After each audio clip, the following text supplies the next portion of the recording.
My name is Mary Lou Malig. I am from the Philippines, but I live in Bolivia. I am the director of the Global Forest Coalition, which is a global coalition made up of indigenous peoples organizations, communities of peoples living in forests, and non-governmental organizations.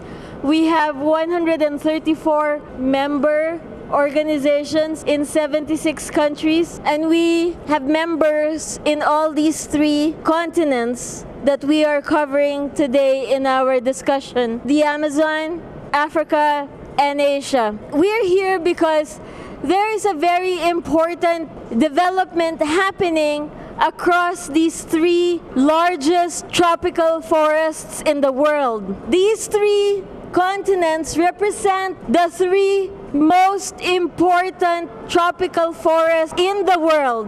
According to the State of World Forests, the ecosystem balance of these 3 tropical forests is so important that if any of these 3 forests goes into a crisis, a slight difference, a slight imbalance in their ecosystem, it impacts the entire planet. Of course, all forests in the world are important, and there are many kinds of forests, not only tropical forests. But we are here to talk about the fact that these 3 tropical forests are key to the balance of the atmosphere and the climate across the entire planet. It is crucial to understand that Brazil knows this fact. And because they knew that these 3 forests are very important, during the G20 meeting that happened in Indonesia a few years ago, Brazil approached Indonesia with an idea to form an alliance between the governments of Brazil and Indonesia, because they're both members of the G20, and that they invited the Democratic Republic of Congo to form an alliance of the 3 most important tropical forests. This was labeled by the media and a really awful, terrible name. It was called the OPEC of forests. Now, if you understand what OPEC is the oil-producing countries. It's a horrible, horrible name to give to forests. So you understand that the motivation of coming together of these 3 governments is not to save the forests. No, obviously there was an intention, an economic intention of bringing together these 3 forests. Now, just a few weeks ago, in Cali, Colombia, during the Convention on Biological Diversity, Brazil proposed Tropical Forest Financing Facility, which is a funding mechanism for tropical forests. Now, you may think that this is a good thing because they're going to give money, there's going to be a fund that will help conserve tropical forests. But that is a lie. That is an image. You must not believe this imagery. That $125 billion that is going to come with this fund is going to come with strings attached to it. They are already calculating that there will be a return of investment.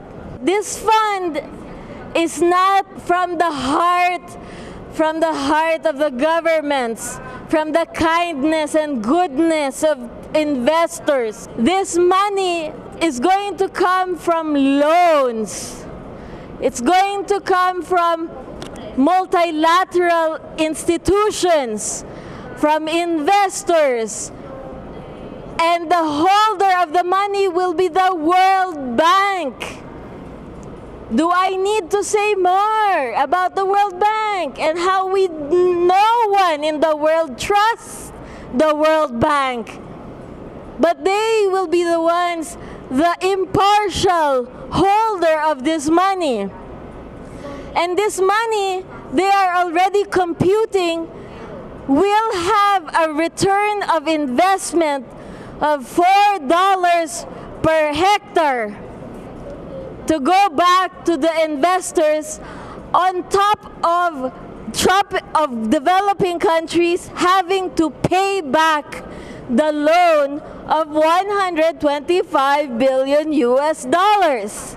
It's not to save the tropical forests, it's to make money out of the tropical forests.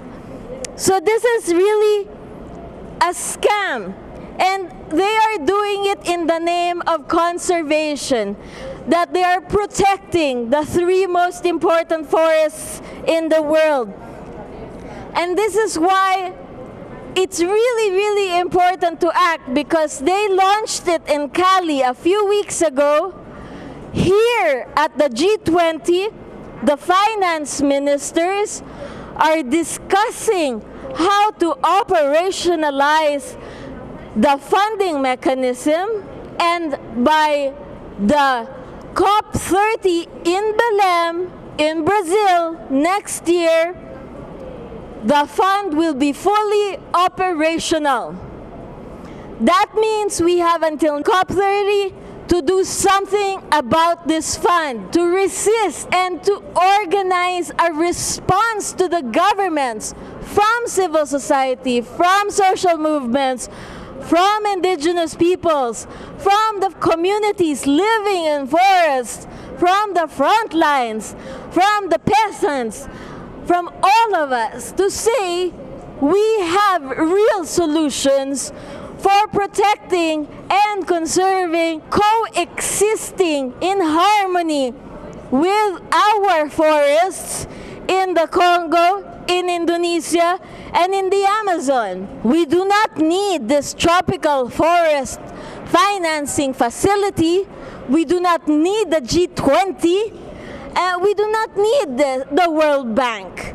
And we do not need $125 billion of a loan that we are going to have to pay, and we are not about to sell our forests for $4 per hectare for return of investment to investors who we did not welcome in the first place. If you read the text, it is so terrible that they refer to the trees as shareholders. So if you're familiar with like stockholders, shareholders in a corporation, those are the people who take part in the profit, take part in the business. That's what they're calling the trees. That the trees are shareholders of this financing facility. This is beyond insanity. There is time for us to stop this.